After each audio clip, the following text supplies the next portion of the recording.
بسم اللہ الرحمن الرحیم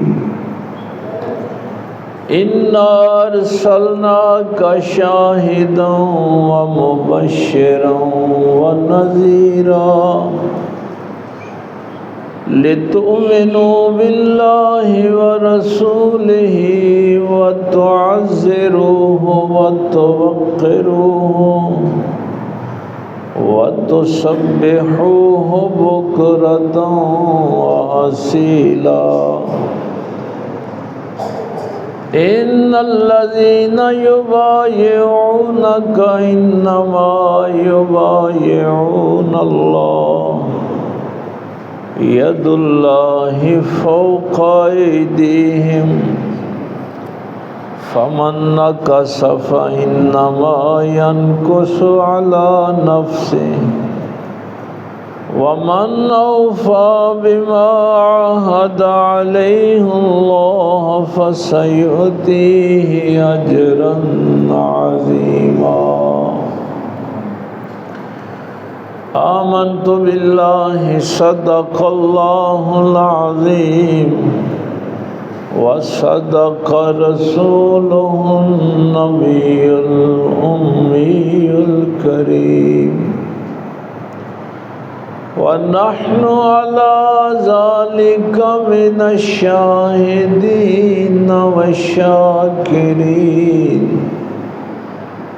والحمد لله رب العالمين قال الله تبارك وتعالى في شان حبيبه مخبرا وآمرا إن الله وملائكته يصلون على النبي يا أيها الذين آمنوا صلوا عليه وسلموا تسليما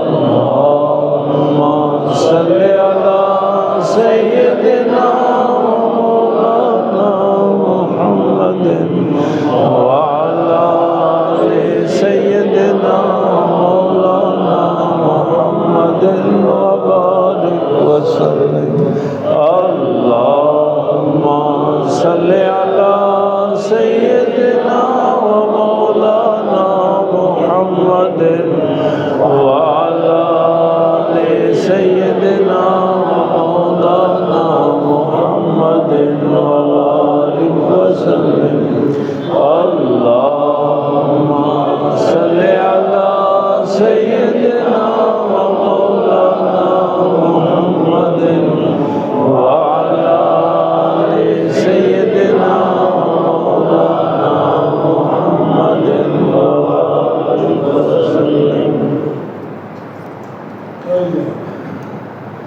اللہ رب العزت کی حمد و ثنا کے بعد اور پاک پیغمبر صلی اللہ علیہ وآلہ وسلم کی بابرکت منزہ اور کریم ذات پہ ہدیہ درود و سلام پیش کرنے کے بعد نہایت واجب الاحترام معزز سامعین، بزرگوں، دوستوں، عزیز بھائیوں، ماہ ذی الحج میں ایک تو آپ نے سنت ابراہیمی ادا کی اور اللہ تعالیٰ نے اپنے خلیل کے طریقے کو قیامت تک جو ہے وہ زندہ رکھا۔ باقی جو معاملات اس مہینے میں ہوئے، سیدنا عثمان غنی رضی اللہ تعالیٰ عنہ کی شہادت کا واقعہ پیش آیا، اور پھر حضرت عمر فاروق رضی اللہ تعالیٰ عنہ کی شہادت کا واقعہ پیش آیا۔ 18 ذی الحج کو مقام غدیر پہ امت سے آخری خطاب جو ہے وہ پاک پیغمبر صلی اللہ علیہ وسلم نے کیا۔ تو یہ مختلف واقعات اس ماہ مبارک میں ہوئے، امت اس میں انتشار کا بھی شکار ہے، فتنوں کا بھی شکار ہے، اور اپنی اپنی مرضی جو ان کے ذہن میں آتی ہے اس کے مطابق وہ گفتگو بھی کرتے ہیں۔ میں نے یہ سورہ فتح کی جو 3 آیات تلاوت کی ہیں، میں نے کئی دفعہ آپ سے یہ کہا ہے کہ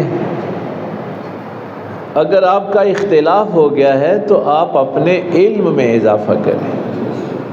مجھے کوئی چیز سمجھ نہیں آتی تو میں اپنے علم میں اضافہ کروں، آپ کو نہیں آتی تو آپ اپنے علم میں اضافہ کریں، لیکن فتنوں کا شکار نہ ہو۔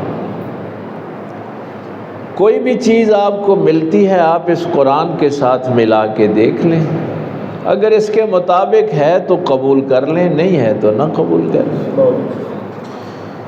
جائز کے لیے بھی میں نے آپ کو یہ بات اصولی بتا دی تھی کہ جب آپ کسی چیز کو جائز کہتے ہیں یا ناجائز کہتے ہیں تو اس کے لیے بھی ضروری ہے کہ اس کی اصل قرآن حدیث میں موجود ہے۔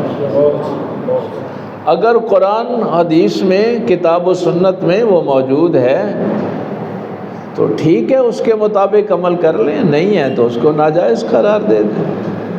لیکن یہ کام عام بندہ نہیں کر سکتا، جس کا فیلڈ ہے وہ کرے نا۔ مصیبت اس وقت بنتی ہے جب ہم اپنی سوچ کو دین بنا لیتے ہیں کہ جو میں نے سوچا ہے وہ دین۔ بہرحال چلو وقت کم ہوتا ہے۔ ارشاد ہوا اِنَّا أَرْسَلْنَاكَ شَاهِدًا وَمُبَشِّرًا وَنَذِيرًا۔ اے پیغمبر صلی اللہ علیہ وسلم، بے شک ہم نے آپ کو گواہ بنا کر، شاہد بنا کر بھیجا۔ اس کا آپ ترجمہ پڑھیں گے تو کچھ لوگوں نے شاہد ہی لکھ دیا، کچھ لوگوں نے گواہ لکھا، کچھ نے حاضر و ناظر لکھا۔ یہ سورہ احزاب میں بھی جب یہ آیت آتی ہے تو وہاں بھی لفظ شاہد ہے۔ تو اس میں پھر کنفیوز نہیں ہونا، حاضر و ناظر جو ہے نا یہ شاہد ہی کی تشریح ہے۔ شاہد کہتے ہیں گواہ کو، شہید کو بھی شہید پتہ ہے کیوں کہتے ہیں؟ شہید کو شہید اس لیے کہتے ہیں کہ وہ اپنی جان دے کے اللہ کی گواہی دیتا ہے، یعنی وہ جان کس کے لیے قربان کر رہا ہے؟ اللہ کے لیے کر رہا ہے۔ تو گواہ کے لیے 2 شرائط ہیں، وہ موجود بھی ہو اور دیکھ بھی رہا ہو، حاضر بھی ہو اور ناظر بھی ہو۔ اگر یہاں کوئی بندہ حاضر ہے لیکن آنکھوں سے نابینا دیکھ نہیں رہا، یا سویا ہوا ہے، بے ہوش ہے، تو وہ بھی گواہی نہیں دے، موجود تو ہے لیکن ناظر نہیں ہے۔ ایک بندہ دور کھڑا دیکھ رہا ہے، اس کو واضح یہ محفل نظر نہیں آ رہی، تو اس محفل کی گواہی وہ بھی نہیں دے سکتا، اس لیے کہ وہ ناظر تو ہے، حاضر نہیں ہے۔ تو شاہد کے لیے چونکہ عربی زبان میں یہ 2 چیزیں ضروری ہیں، تو اس لیے کچھ ترجمہ کرنے والوں نے اس کا معنی حاضر و ناظر لکھا، تاکہ کل قیامت والے دن آپ اپنی امت کی گواہی دے سکیں۔ مبشراً و نذیراً، جو اللہ رسول پر ایمان لاتے ہیں، نیک اعمال کرتے ہیں، ان کو جنت کی خوشخبری دینے والے، اور جو نافرمان ہیں ان کو جہنم کے عذاب کی تنبیہ کرنے والے، ڈرانے والے۔ آج تو یہ ظاہر ہے میرا موضوع نہیں ہے کہ بشیر کے معنی کیا ہیں، نذیر کے کیا ہیں، بس سادہ سا ترجمہ میں آپ کے سامنے رکھ رہا ہوں۔ ہمارے تصوف کی دنیا میں عرفا نے جو سب سے بڑا دھوکہ کسی انسان کے لیے کہا ہے نا کہ کون انسان ہے جو سب سے بڑے دھوکے میں ہے، تو صوفیاء نے، اہل عرفا نے، اہل عرفان نے یہ بات فرمائی ہے کہ جو بندہ اللہ رسول کی اطاعت نہیں کرتا، نافرمانی کرتا ہے، میں صرف نذیر کا ایک چھوٹا سا نا خاکہ آپ کے سامنے پیش کرنے لگا۔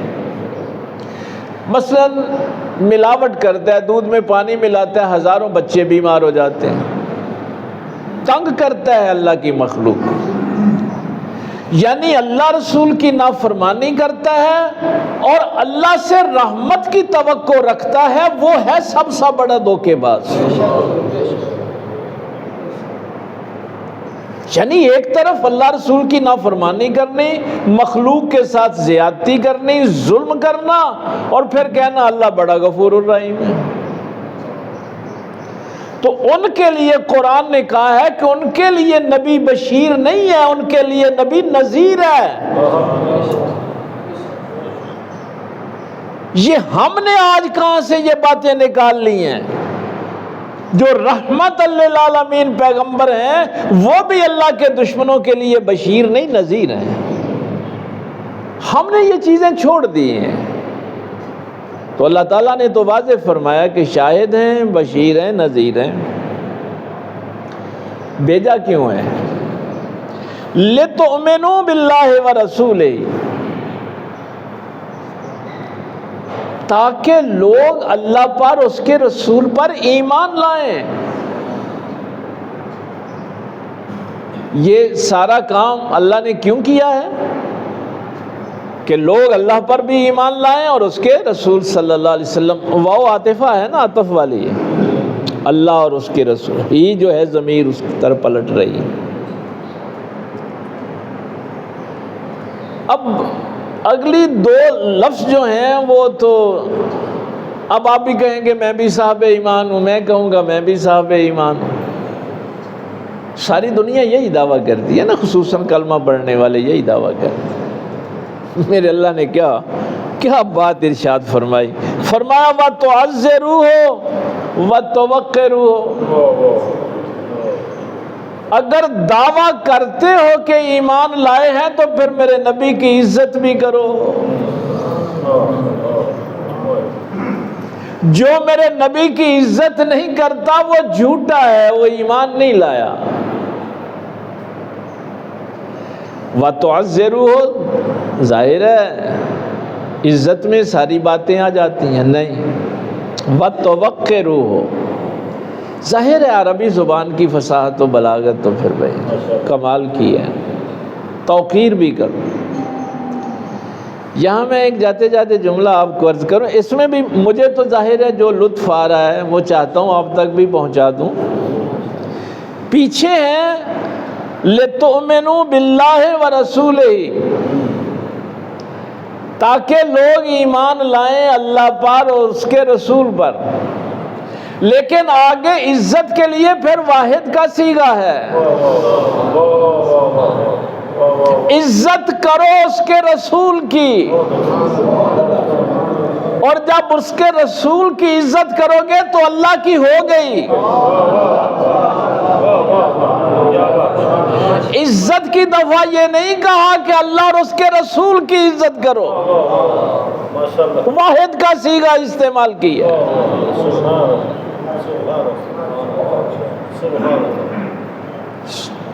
کیا قرآن کریم ظاہر ہے خالق کا کلام ہے بھائی۔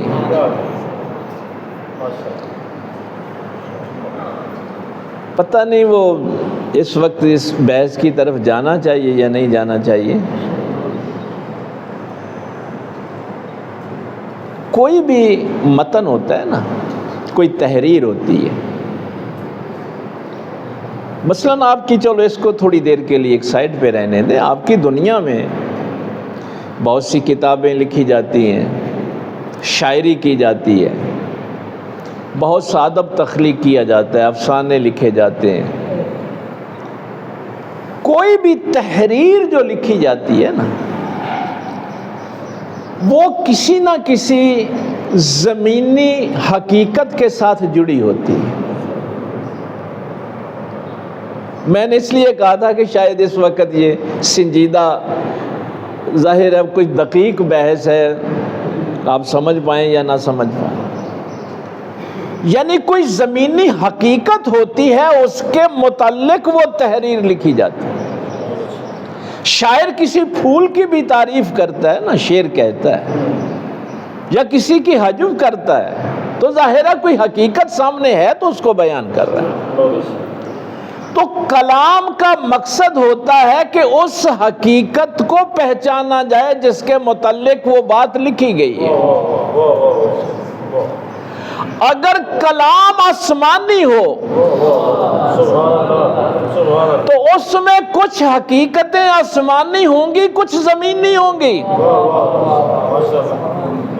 آپ یہ نہیں کہہ سکتے کہ میرے سامنے یہ ایک لائن یا دو سطریں لکھی ہیں تو بس یہ کافی ہے، نہیں، ان سطروں کو دیکھنا ہے کہ آسمان والا کس حقیقت کو بیان کر رہا ہے اور زمین کی کس حقیقت کو بیان کر رہا ہے۔ نعرہ تکبیر، نعرہ رسالت، نعرہ حیدریہ، حضور قبلہ عالم، آستانہ یا نگر شریف۔ ماشاءاللہ، یہ وہ لطف تھا جو مجھے آ رہا تھا کہ یعنی ظاہر ہے کلام آسمانی ہے اور حقیقت تو آپ کو پتہ ہے اللہ ہے۔ اب زمینی حقیقت کیا ہے؟ اللہ تعالیٰ اس طرف اشارہ کر رہا ہے کہ اگر تم آسمانی اور زمینی حقیقتوں کو ایک جگہ دیکھنا چاہتے ہو تو میرے نبی کی عزت کرو۔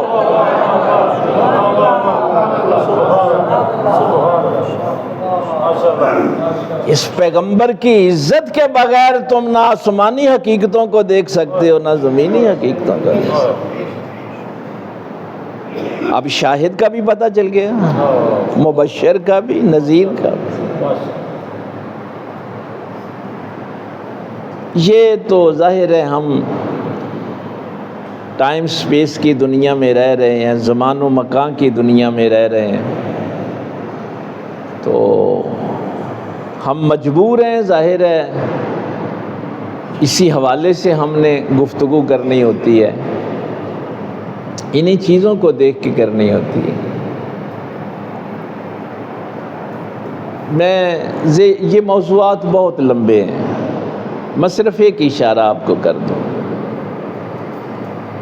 کہ وہ روح ہو، بس یہاں وہ پتہ نہیں اٹک گیا یا میرا بات اصل میں اگلی آیت پہ آج کرنا چاہتا تھا، کیونکہ کچھ لوگ کہتے ہیں نا کہ ہم نے ترجمے پڑھ لیے ہیں، اور بھائی اس تحریر کی جو حقیقتیں ہیں ان کو سمجھے بغیر آپ کیسے آگے گزر سکتے ہیں؟ جب آپ کہتے ہیں نا قل هو اللہ احد، احد پتہ کسے کہتے ہیں؟ احد کہتے ہیں جو حدود سے ورا ہو اور حروف سے بھی ورا ہو۔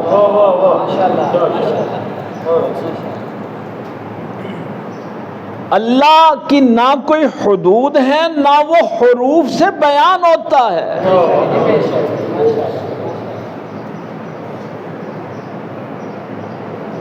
یہ بہت دقیق بحث ہے، ظاہر ہے یہ ریسرچ کی کلاسوں میں یہ بحثیں چھڑتی ہیں۔ جب کہتے ہیں نا قل هو اللہ احد، یہ جو میں نے کہا کہ ہم چونکہ زمانی اور مکانی ہیں مجبور ہیں، محبوب آپ فرمائیں ہوا وہ اللہ، ہو اللہ وہ احد۔ اب احد جو ہے اس کی نہ کوئی حدود ہیں اور نہ وہ حروف کے دائرے میں ہے۔ اب ہوا کسے کہیں گے؟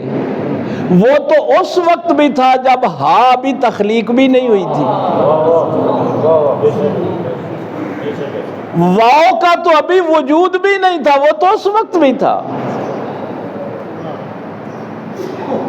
اس لیے فرمایا کہ یہ جو زمان و مکان میں رہنے والی دنیا ہے نا، محبوب ان کو تو سمجھا دے کہ اللہ کون ہے۔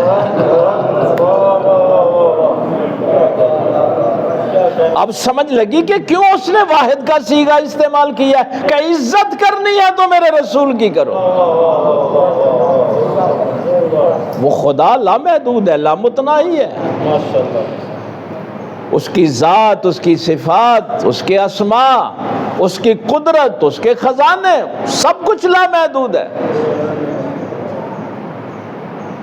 احد جب بھی آپ کہیں تو آپ کے ذہن میں ہونا چاہیے کہ میں اس اللہ کی معرفت حاصل کرنا چاہتا ہوں جو لامحدود ہے، نہ وہ حدوں میں آتا ہے نہ حروف کے دائرے میں آتا ہے۔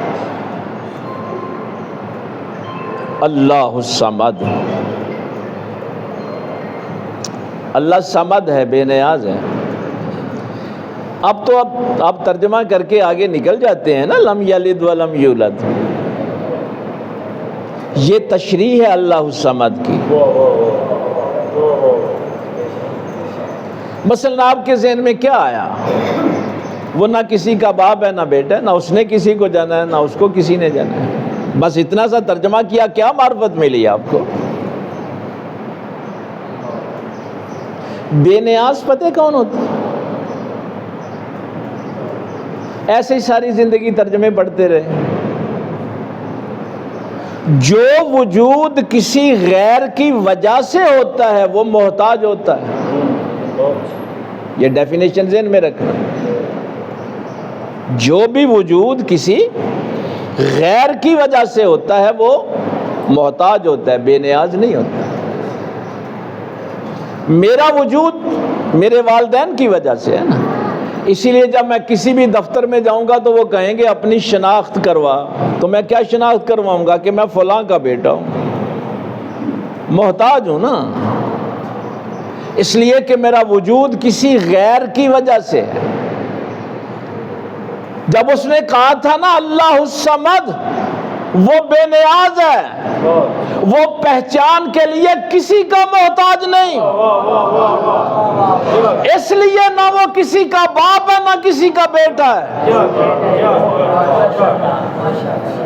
صمد ہو ہی وہی سکتا ہے جو کسی کا محتاج نہیں۔ یا ایھا الناس انتم الفقراء، اے انسانوں تم سب اللہ کے فقیر ہو، اللہ بے نیاز ہے۔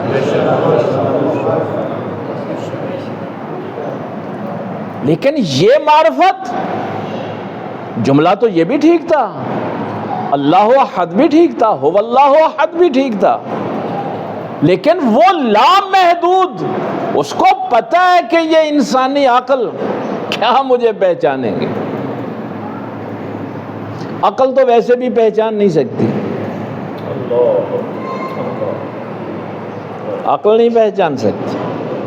اس کے لیے میں نے آپ کو سرکار امام جعفر صادق رضی اللہ تعالیٰ عنہ کا ایک جملہ پہلے بھی بتایا تھا کہ عقل میں وہ چیز آتی ہے جو عقل سے ناقص ہو۔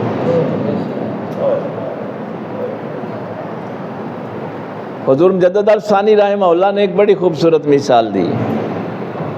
وہ کہتے ہیں کہ آپ نے کبھی سونار کا ترازو دیکھا ہے؟ سونا تولنے کے لیے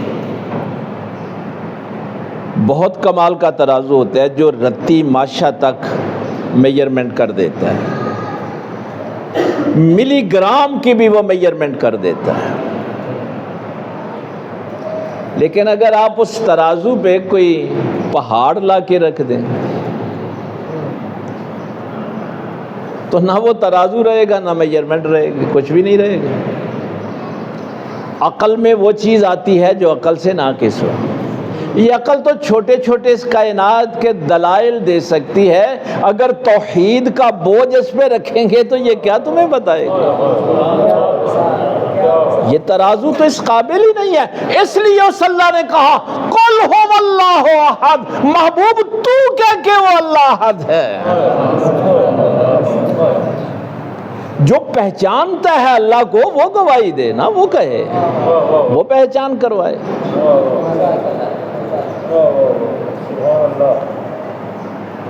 یہ چلو وہ جو ترتیب ہے وہ پتہ کیا ہے؟ عقل صرف دلیل دیتی ہے، دلیل صحیح بھی ہوتی ہے غلط بھی ہوتی ہے، دلائل دونوں طرف کے ہوتے ہیں۔ اور وہ جو میرے پاک پیغمبر صلی اللہ علیہ وسلم کی صفات قرآن نے بیان کی ہے نا، یتلو علیکم آیاتنا ویزکیکم ویعلمکم الکتاب والحکمہ، اس میں حکمت کا ذکر پتہ خصوصی طور پہ کیوں ہے؟ عقل جب دلائل دیتی ہے تو صحیح بھی دیتی ہے غلط بھی دیتی ہے، حکمت صحیح کی طرف اشارہ کرتی ہے۔ دلائل تو عقل کے سامنے دونوں تھے نا، اب اس کے اندر اگر حکمت ہوگی تو حکمت پھر عقل کو بتائے گی کہ یہ صحیح راستہ ہے، اور اس کی اگلی منزل ہے معرفت۔ پھر معرفت گواہی دیتی ہے اشہد ان لا الہ الا اللہ وحدہ لا شریک لہ۔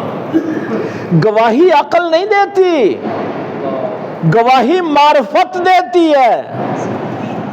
اس لیے فرمایا کہ عزت کرنی ہے تو میرے رسول کی کرو، جہاں سے تمہیں حکمت بھی ملے معرفت بھی ملے، اور پوری معرفت کے ساتھ اس کی گواہی دو اشہد ان لا الہ الا اللہ وحدہ لا شریک لہ، پوری معرفت کے ساتھ گواہی۔ یہ ترتیب میں اور بھی چیزیں ہیں لیکن چلو کم از کم آپ کو وَتَوَقِّرُوهُ، توقیر کرو میرے رسول کی۔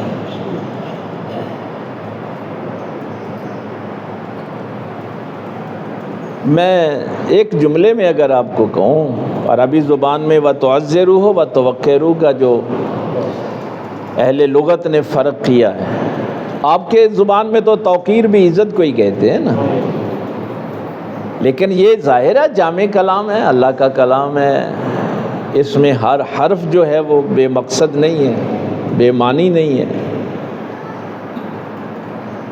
تو وہ کہتے ہیں کہ عزت جب ہم کرتے ہیں تو اس عزت کی کوئی حد ہوتی ہے۔ مثلا مجھے حکم ہوا ہے کہ میں اپنے ماں باپ کی عزت کروں، لیکن ماں باپ کی ایک حد تک عزت ہے نا، جہاں اللہ رسول کا معاملہ آ جائے گا، ماں باپ اگر اللہ رسول کے خلاف ہیں تو میں ظاہر ہے ان کے خلاف کھڑا ہو جاؤں گا۔ اپنے استاد کی عزت کرو، بڑوں کی عزت کرو۔ صرف ایک اشارہ ظاہر ہے، آج میں تفصیل میں تو نہیں جا سکتا۔ کہتے ہیں کہ یہ جو لفظ توقیر یہاں پہ آیا ہے نا، یہ فتح الباری کی، یہ بخاری شریف کی جو شرح ہے نا امام ابن حجر کی، میں اس میں سے یہ باتیں عرض کر رہا ہوں، میں اپنی طرف سے کچھ نہیں کہہ رہا۔ وَتُعَزِّرُوهُ، حد میں رہ کر بھی عزت کرو، وَتُوَقِّرُوهُ، اور حد توڑ کر بھی عزت کرو۔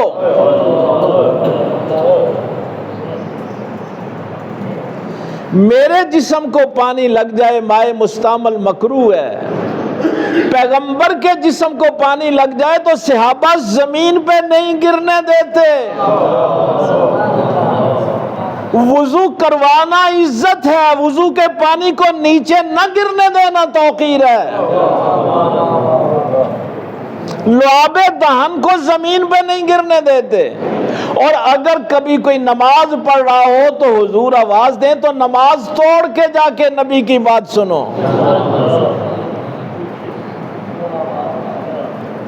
یہ ظاہر ہے چند جملوں میں توقیر کا سارا معنی تو میں نہیں عرض کر سکتا۔ وَتُسَبِّحُوهُ بُكْرَةً وَأَصِيلًا، اب اس عزت اور توقیر کے بعد فرمایا کہ صبح و شام اللہ کی تسبیح بیان کرو۔ اصل میں گفتگو تو اگلی آیت پہ آج کرنا، وقت ہی ختم ہو گیا۔ ان الذین یبایعونک انما یبایعون اللہ، بے شک وہ لوگ جو آپ کی بیعت کرتے ہیں انہوں نے اللہ ہی کی بیعت کی۔ اب آپ کو پتہ چل گیا وَتُعَزِّرُوهُ کی تشریح کیا ہے، کہ واحد کا صیغہ کیوں استعمال کیا ہے۔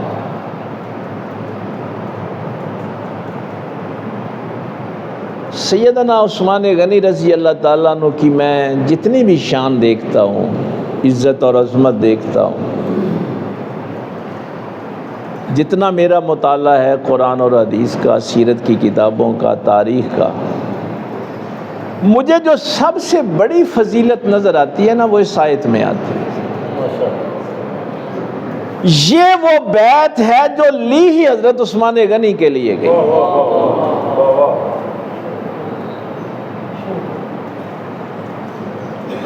اور اس بیعت کو یہاں تک بیان کرنا کہ یہ جو تم نے رسول کے ہاتھ پہ موت کی بیعت کی ہے کہ ہم عثمان کے خون کا بدلہ لیں گے، یہ صلح حدیبیہ کے مقام پر اللہ فرما رہا ہے کہ یہ بیعت تم نے اللہ کی ہے۔ انسان کسی کے متعلق گفتگو کرنے سے پہلے اللہ کے کلام کو تو دیکھے۔ کئی بدبخت میں نے دیکھے ہیں سوشل میڈیا، وہ تو جی بھاگ گئے تھے غزوہ احد میں، میدان چھوڑ کے ایسی ایسی بکواس کرتے ہیں کہ نہ اللہ کی حیا، اور اللہ نے پہلے ہی کہہ دیا کہ اگر میرے نبی کی عزت کرو گے تو پھر ظاہر ہے عثمان کی بھی عزت کرو گے۔ بیعت تو نبی پاک نے لی ہے، عثمان کے خون کا بدلہ لیے بغیر ہم نہیں جائیں گے۔ اب تو تفصیل کا وقت نہیں ہے، بس اتنی سی بات سے جب تمام صحابہ نے بیعت کر لی، لفظ بیعت آپ کو پتہ ہے نا، بیع سے ہے فروخت کر دینا اپنے آپ، اور وہاں پہ جان فروخت کی گئی ہے۔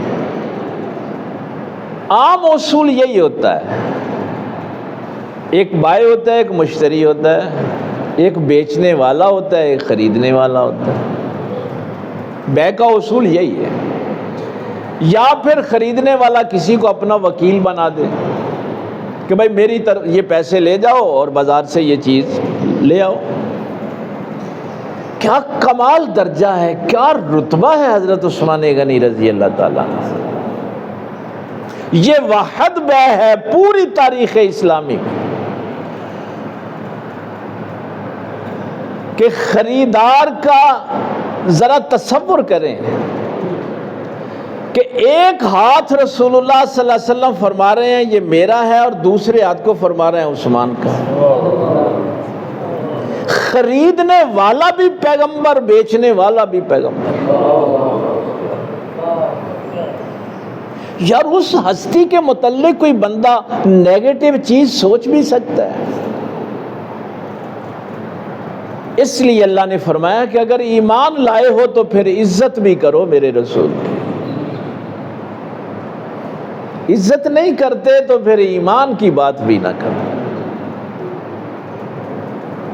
نبی پاک صلی اللہ علیہ وسلم کسی اور صحابی کو بھی وکیل بنا سکتے تھے، کہتے ابو بکر آؤ عثمان کی طرف سے بیعت کر لیں، عمر تو آ، طلحہ زبیر تم آؤ۔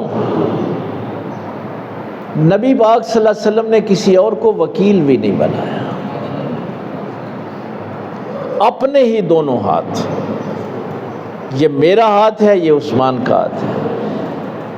آپ کو پتہ ہے نا، میں اشارہ اس لیے نہیں کر رہا کہ کون سا ہاتھ، اس لیے کہ وہ تابعی نے جو بات کہی تھی مجھے ڈر لگتا ہے کہ وہ قربانی کے جانور کے متعلق جب انہوں نے بات کی تو انہوں نے کہا کہ میرا ہاتھ چونکہ حضور کے ہاتھ جیسا نہیں ہے، اس لیے میں اپنے ہاتھ سے اشارہ کر کے نہیں بتا سکتا حضور نے اشارہ کیسے کیا۔ بات تو عز روح ہو کہ اگر آپ کو سمجھ ہو کہ عزت کیا ہوتی ہے۔ اب ایک منظر ہے، 1500 صحابہ کرام، 1400 یا 1500 دونوں تعدادیں ہیں، اور پاک پیغمبر صلی اللہ علیہ وسلم کسی کو وکیل بھی نہیں بنا رہے، اپنے ہاتھ کو عثمان کا ہاتھ قرار دے رہے ہیں۔ اور اگر کوئی یہ منظر نہیں دیکھنا سچ چاہتا تو اس سے بڑا شقی القلب اور ہو کون سکتا ہے؟ میں نے کہا نا کہ آیتیں کچھ آسمانی حقیقتوں سے جڑی ہوتی ہیں، کچھ زمینی حقیقتوں سے جڑی ہوتی ہیں۔ اس آیت میں بھی آسمانی حقیقت کیا ہے؟ کہ تم نے اللہ کی بیعت کی ہے اور تمہارے ہاتھوں کے اوپر جو ہاتھ ہے وہ اللہ کا ہاتھ ہے، اور زمینی حقیقت کیا ہے کہ یہ بیعت عثمان کے خون کے بدلے کی۔ اب یہ حقیقتیں اگر ذہن میں نہ ہوں تو کوئی خواب تفسیر کرے گا اس کی؟ کیا بیان کرے گا اس کے متعلق؟ جب تک آپ تحریر کو حقیقت سے نہیں جوڑتے۔ اب اس منظر کو اگر کوئی بندہ نہیں دیکھنا چاہتا تو اس سے بڑا بدبخت کون ہو سکتا ہے؟ اللہ یہ منظر دکھانا چاہتا ہے نا، اس لیے قرآن کریم میں یہ سب کچھ بیان کیا۔ اللہ چاہتا ہے تم یہ منظر دیکھو بیت والا۔ آپ خوش قسمت ہیں، یقین جانیے خوش قسمت ہیں، اہل سنت والجماعت۔ اللہ جو منظر دکھانا چاہتے ہیں ہم ہر منظر کو دیکھتے ہیں اور اس منظر سے لطف اندوز ہوتے ہیں۔ نعرہ تکبیر، نعرہ رسالت، نعرہ رسالت، نعرہ حیدری، نور قبلہ عالم، آستان عالیہ لنگر شریف۔ اللہ چاہتا ہے تم یہ منظر دیکھو، کیسے وہ آگے ہے کہ درخت کے نیچے رضی اللہ عنہ المومنین اذ یبایعونک تحت الشجرۃ، اور اللہ ایک اور منظر بھی دکھانا چاہتا ہے۔ کل 18 ذی الحج، چونکہ حضرت عثمان غنی کی شہادت تو مختلف اقوال ہے نا، 12 کا بھی ہے، 13 کا بھی ہے، 11 کا بھی ہے اور 18 کا بھی ہے، لیکن اس میں اختلاف نہیں ہے۔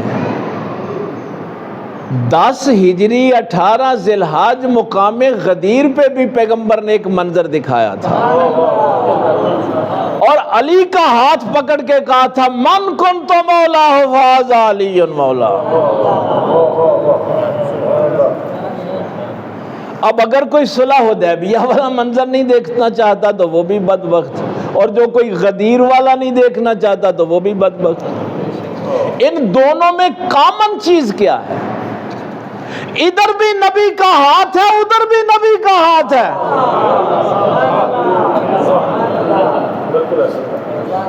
دونوں طرف ہاتھ میرے پیغمبر کا ہے، اور اللہ فرماتا ہے کہ ایمان لائے ہو تو میرے نبی کی عزت کرو، توقیر کرو، عثمان کی بھی حیا کرو، علی کی بھی حیا کرو، نہ ناسبی بنو، نہ خارجی بنو، نہ رافضی بنو۔ آپ خوش قسمت ہیں، اہل سنت والجماعت ہیں، جو صلح حدیبیہ کے اس بیعت پہ بھی خوش ہیں اور غدیر کے مقام پہ بھی خوش ہیں۔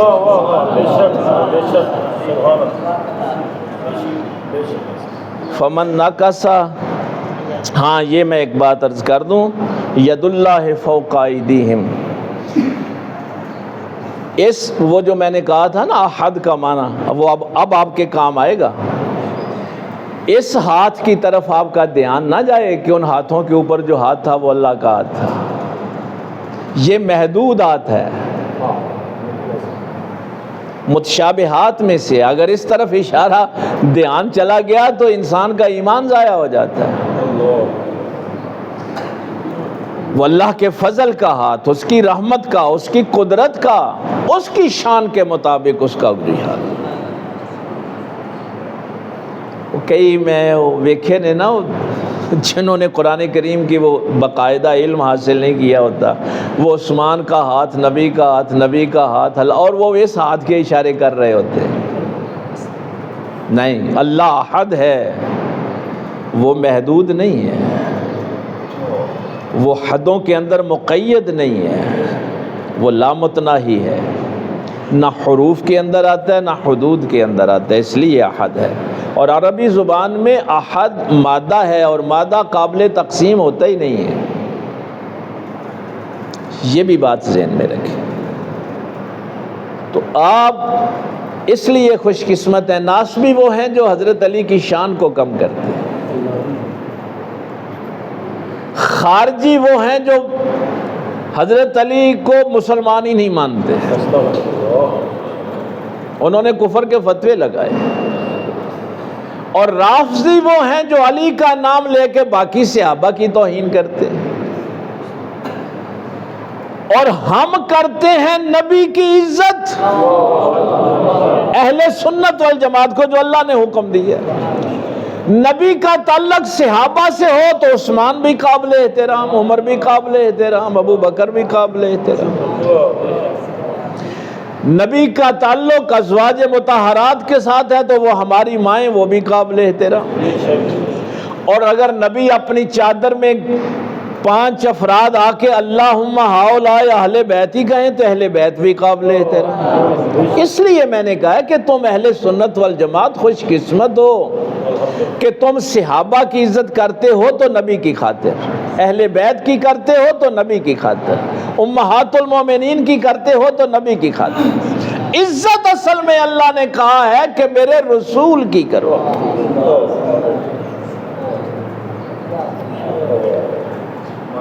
وَمَنْ أَوْفَى بِمَا عَهَدَ عَلَيْهِ اللَّهُ فَسَيُؤْتِيهِ أَجْرًا عَظِيمًا. اللہ تعالیٰ عمل کی توفیق دے. وآخر دعوانا الحمدللہ.